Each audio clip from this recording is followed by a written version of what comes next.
Welcome back to the free hour. Welcome back to the channel, man. It's your boy Trevor Turner. And today we are on another episode of the free hour ABCs, man, the ABCs of tree. And today we're talking about the letter H. The letter H, it stands for habits. Thank you very much for watching again, man. We're going to talk about the importance of habits and how they shape our lives. So why are habits so important? What is it about habits? Normally, when we think about habits, we think about negative things. We think about a smoking habit. We think about an overeating habit. We might even think about a drug habit. But the thing about habits is that habits can not only shape our lives negatively, but habits can shape our lives positively. Like the habit of getting off of work and going straight to the gym. Just as automatic as the habit of waking up and brushing your teeth, we can have the habit of getting in the car after work and listening to that audiobook. We can have the habit of using our free time, like our free hour, to do something that is going to help our achievement. These things are automatic things. These things that happen when a trigger happens, like a certain time rolls around, or when we roll out of bed, we get into our meditative sitting stance, or we lay down and put our headphones on and we start to go through a guided meditation. Or as soon as we wake up, we grab our journal. Or as soon as we get through with our day, we grab our journal and we start to reflect on the things. We start to offer gratitude. Those things that are automatic, those are habits. And why are habits so important? Because just like negative habits can shape our lives and take us to places we don't want to go, like the habit of overeating can lead to being overweight. A habit of working out every day after work can lead to you being in the best shape of your life, lead to you having more energy, lead to you being healthy, lead to you looking better and being more attractive. It can lead to you feeling better and being more confident. And the habit of maybe writing even a page or two a day in that free hour that you had can lead to the outcome of getting a book published, self-publishing a book, getting short stories published, writing stories that your kids might even enjoy if that's all you want to do with them. Getting into the habits, those automatic cues of knowing when this time comes around or when this thing comes around that I'm working on my schoolwork or I'm working on something that is going to help me achieve. That is how our habits can shape our lives. All right, so let's get into habits. So what exactly are habits? So first we're going to talk about the difference between habits and routines. So routines are your planned sequences of actions that you perform regularly, okay? But the difference between the habits are that habits are automatic. When you wake up, you brush your teeth. Routines are the things you haven't normally been doing, so they take more conscious effort. But they are a helpful way of building habits. Like if you don't necessarily make your bed every morning and you get into the routine of waking up and making your bed, where you have to force yourself to do it, where you have to remind yourself to do it. Like a habit is getting up and using the restroom when you wake up. That's automatic. It's going to happen regardless. Or someone who smokes cigarettes, you wake up, you smoke a cigarette. You get done eating, you smoke a cigarette. You take a break from, you get to a certain point in your workday, you smoke a cigarette. Those are habits. Routines are planned sequences that we are consciously working on building that can actually help us to build habits. Like exercising. Getting into the habit of exercising, that is a routine. Getting into the habit of eating breakfast when you don't normally eat breakfast, that is a routine. It is something that you have just started to implement in your life, or it is still in the stage of you having to tell yourself to do this. That is a routine as opposed to a habit. So what we're going to talk about is we're going to talk about the science behind habit formation. Okay, so how we form habits, one way is cue, routine, reward. So let's give you an example of a cue. Let's give you an example of a routine. Let's give you an example of a reward. Someone who drinks coffee on a regular basis. Someone who drinks coffee every day. They wake up out of bed, make their bed, get dressed, brush their teeth, wash their face, drink a cup of coffee. That is a habit. The cue was waking up, doing their routine. The routine was making the coffee, drinking the coffee, and the reward was the feeling that they get when that caffeine goes in their system. When that feeling they get of waking up a little bit more, that feeling they get of, even if there's somebody who is so on caffeine that their nerves are racked when they wake up, that reward of being calmed down, that reward of getting the day started, that reward of that feeling of that caffeine getting into their system. So when we talk about habit formation, when we talk about cue, routine, and reward, one of the things that we're going to have to do with ourselves is we're going to have to figure out how to reward ourselves for completing, for doing, for actively pushing ourselves through new routines. So one of the things we can do is we can actually reward ourselves with physical things. We can reward ourselves with mental gratification. We can reward ourselves with visualization. Like after work, I'm gonna start going to the gym every day after work. So the cue, get off work. The routine, drive to the gym. Work out. Go into the locker room, pull out out of your duffel bag, pull out your workout clothes, go in there and work out. Your reward isn't necessarily at first going to be the way that you feel, because if you're just starting to build this routine and it's not a habit yet, it's not going to feel good. Those first workouts are not going to feel good. You're going to have to give yourself. You are going to have to mentally give yourself a sense of accomplishment. You are going to have to mentally inject yourself with a sense of gratification for accomplishing, for achieving your new routine, for building into habit. So when we talk about this cue, routine, and reward, the reward is going to a lot of times be up to you. Maybe treating yourself to a smoothie that tastes good, but a healthy smoothie. Maybe treating yourself to a healthy meal or a healthy snack. Maybe limiting yourself on what it is that you're going to allow yourself until you have completed that new routine. And that can be your reward. Now, when we talk about how long it takes to build habits, when we talk about how long this process is going to take, there is no one size fits all answer. Routines can become habits over time with repetition, but the key is to be consistent with the routines so that the behaviors can become automatic.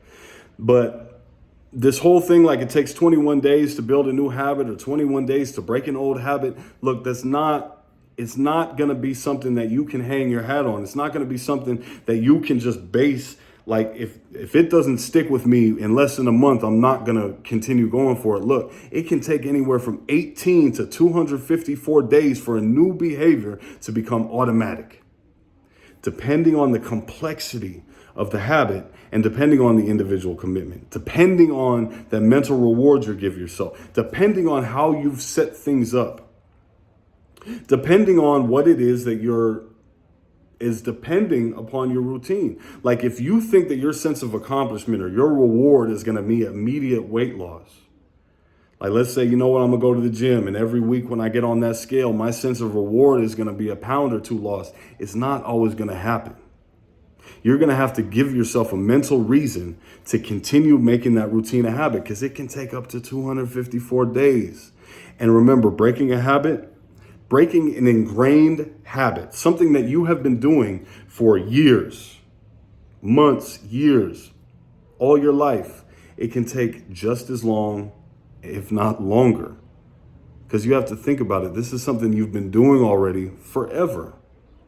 To think that it can only take 21 days to break all of these habits that we have been taking years and years to ingrain in our lives it's just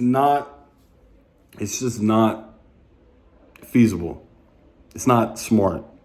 It's not a good way to look at things, because if you fail to do it in those 21 days, you're going to feel like a failure. But it took you years to build that habit up. So why not give yourself the reward of knowing that even though it's still hard, even though it's still difficult, even though it's still something I got to force myself to do, I am still doing it. Week in, week out, even though my body is telling me no, Even though my mind is telling me no, even though my joints and my knees and my elbows and my muscles and everything is screaming at me no, but I'm still going. Let that be your reward. Let that be your mental reward. So when we talk about cue, when we talk about routine, when we talk about reward, one of the things that we can do is we can also use that to analyze our bad habits. Okay, so what we can do is we can identify our cues. Once we know what triggers are unwanted habits, we can start to actually avoid those triggers or develop strategies to cope with them. One of the ways that I like to do it is I like to try and avoid them if possible, because if you're in the mall, you're going to shop. If you're at the pool, you're going to swim. If you're at the buffet, you're going to eat. If you can, at all possible, avoid the triggers for your negative habits, do so. And if you can't, this is one of the greatest strategies to avoid them. You replace that routine. When the cue arises, replace the unwanted routine with a new, healthier behavior. One of the things that I've seen people do, and I've heard that it works for people, is when they want to smoke a cigarette, they do some push-ups, or they do some jumping jacks instead, or they do some sit-ups, or they go run a lap or something like that. Now, that may not be feasible because you may want it at work, but you need to find something that you can replace that unwanted behavior with. And then you reward yourself for completing the new positive behavior. Don't reward yourself with that old habit, but reward yourself to the point where your body and your mind will be like, you know what? There is something else out there that's going to make me feel good. There is something else out there that's going to calm me down. There is something else out there that's going to give me that feeling of accomplishment, or that feeling of like everything is cool. And that's one of the ways that we can break down these bad habits. So now when we talk about the power of positive habits, when we talk about the benefits of building positive habits, we talk about increased productivity. We talk about improved health. We talk about greater self-discipline. So now when we talk about building positive habits and why they're so important, when you talk about things like increased productivity, when you get into an automatic habit of working on something for yourself, even if it is very small steps, there's a saying that if you work on something for 18 minutes, I believe it's 18 minutes a day, by the time the year is done, you will be better than like 90% of the people in the world at that activity. That's how simple it is. That's how simple it is to use these positive habits. Using positive habits to benefit our lives for our productivity, our health, our self-discipline, our confidence is so simple. It doesn't take a huge time commitment. It doesn't take going to the gym for 3 hours a day. It just simply takes 18 minutes, 9 minutes, or whatever the case may be. It takes 30 minutes, 45 minutes of breaking down into a new routine to make that habit, to make that an automatic habit. And the benefit of doing that, you will be better at 90% of the people in the world at that one thing. You will see such exponential improvement in just that one area of your life that you've implemented that habit in, just by building these positive habits. And there's a snowball effect of positive habits that lead to positive lifestyles. When you win, when you become a winner, when you start winning, when you start achieving goals, it's so much easier to achieve more goals. When you start getting used to the feeling of winning, it's so much easier to win. When you start getting used to the feeling of receiving, it's so much easier to receive blessings. When you start getting into that feeling of gratitude because of your habits, because of the things that you've been doing, it is so much easier to get. Whoever has will get more. And that's that snowball effect when it comes to habits. All right? So now let's talk about some actionable steps to start building our own positive habits. One of the concepts that I love, and especially it goes so hand in hand with what the free hour is, it's about our tiny habits. It's about setting small, attainable, achievable habits and routines to replace our old routines or to replace our idle time with these tiny habits. And once they become automatic, once they become ingrained in our lifestyle, then we can start to gradually increase the complexity or the difficulty of them. We can start to gradually increase the volume or the time amount of them. If you're someone who never goes to the gym, tiny habits are about not trying to go and look up what a bodybuilder does, this 3-hour-long workout, and try to do that every single day when you haven't been going to the gym. It's about taking that hour that you got to go to the gym and walking for an hour, walking for 15 minutes, 30, 45 minutes, until you get into the habit of being at the gym. Until you get to the habit of moving your body and being active. Then you can start to run. Then you can start to jog. Then you can start to hit the weights. Then you can start to work with a personal trainer. And these tiny habits touch back on the snowball effect. These tiny habits lead to the bigger habits because you've opened yourself up to utilizing that time, to utilizing that cue, routine, reward, to utilizing those small habits.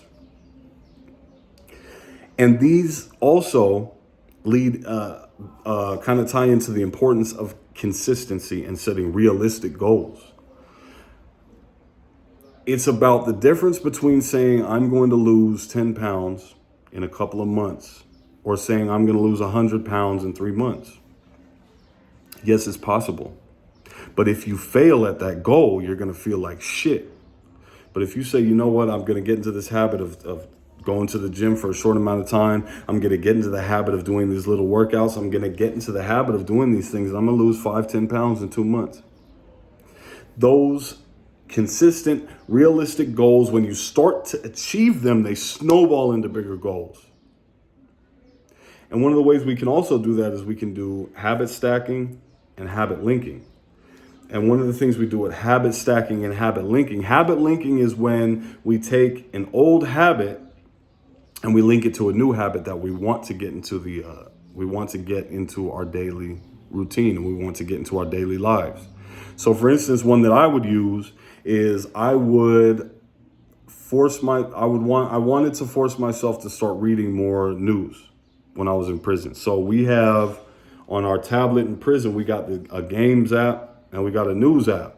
And so a lot of the times what I was doing is I was utilizing a lot of my time in a way that wasn't, I feel like, beneficial to me. I was playing a lot of these games. And so what I would do is I would use habit linking and habit stacking. And one of the things that I would say is the cue is I want to play a game. I'm bored and I want to play a game. So the habit that I would link to the game habit, I would put it before, is I say, okay, when I feel bored and I want to play a game, I'm going to open up the news app and I'm going to read at least 5 articles. And then I will let myself play the game. And in a way, using that old habit was the reward. Now, this wasn't the same as like saying like, okay, I want to smoke a cigarette. Now I'm going to work out. And after that, I'm going to reward myself with the cigarette. No, it was something that wasn't super negative. It was just, I felt a time that could be utilized better. So what happened is that entire time that I was playing the game, now half of that time was used for something positive and beneficial, used for reading the news. And then habit stacking is I really wanted to start getting into the habit of doing more cardio and doing more ab workouts. I was already lifting or, doing strength training. So what I would do is I would say the cue was I'm going to do my push-ups or my pull-ups or my dips or my squats or whatever the case. My habit stack would be before that, I'm going to do my running.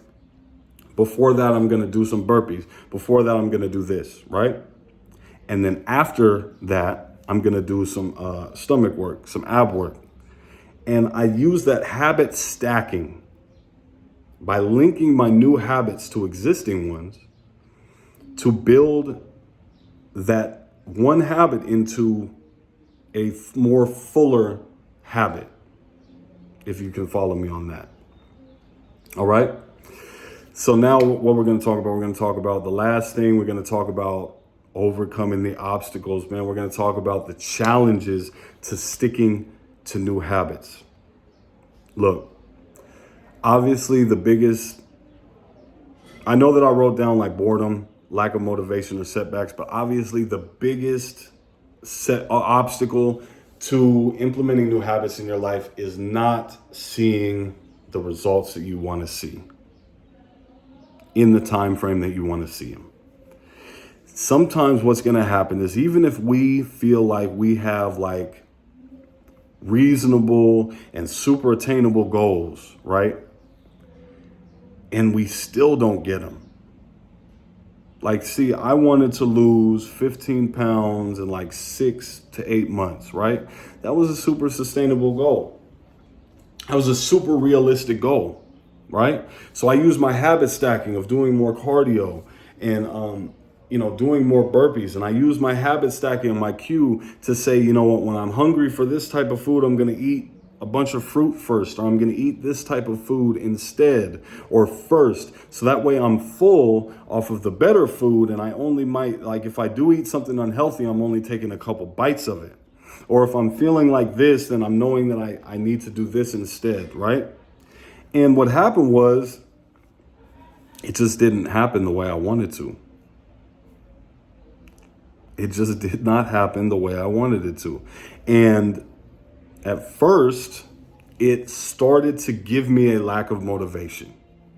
When I did not reach my goals that I wanted, it gave me a lack of motivation. So one of the things that I had to do is that I had to learn how to reframe my mistakes, reframe my failures as learning opportunities. I had to learn how to find accountability partners, and I had to learn how to really celebrate milestones.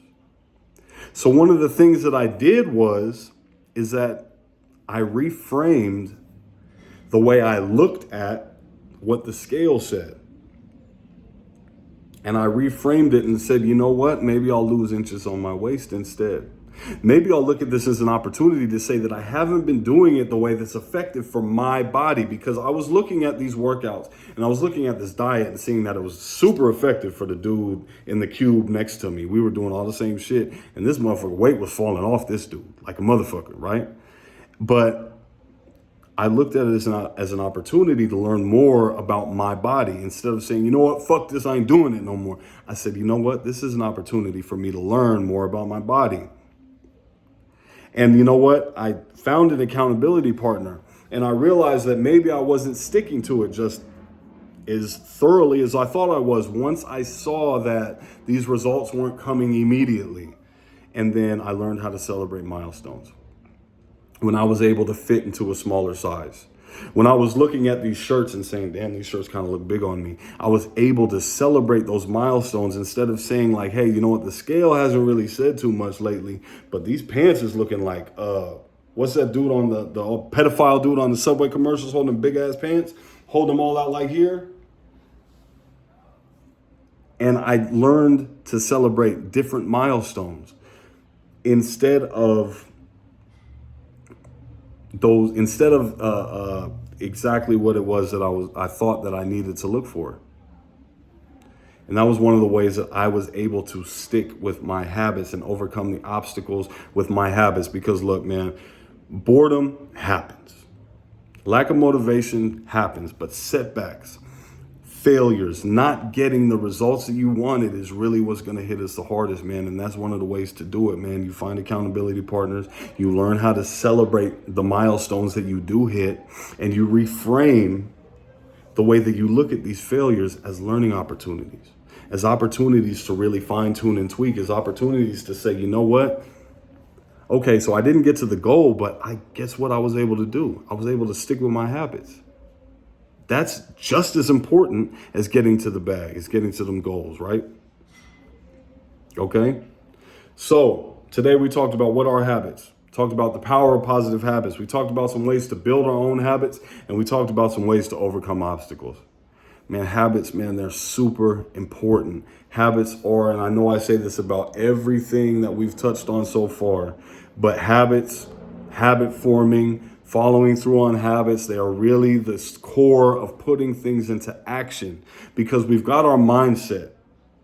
We've got our mindset going. We've started our mindset already when it comes to affirmations, when it comes to belief, when it comes to choices, when it comes to dreams, when it comes to faith, right? When it comes to gratitude, we've got our mindset starting to go. Habits are where we start to put those mindsets into action. It's the difference between forcing ourselves to do these things and just doing them automatically. Period. Point blank, period.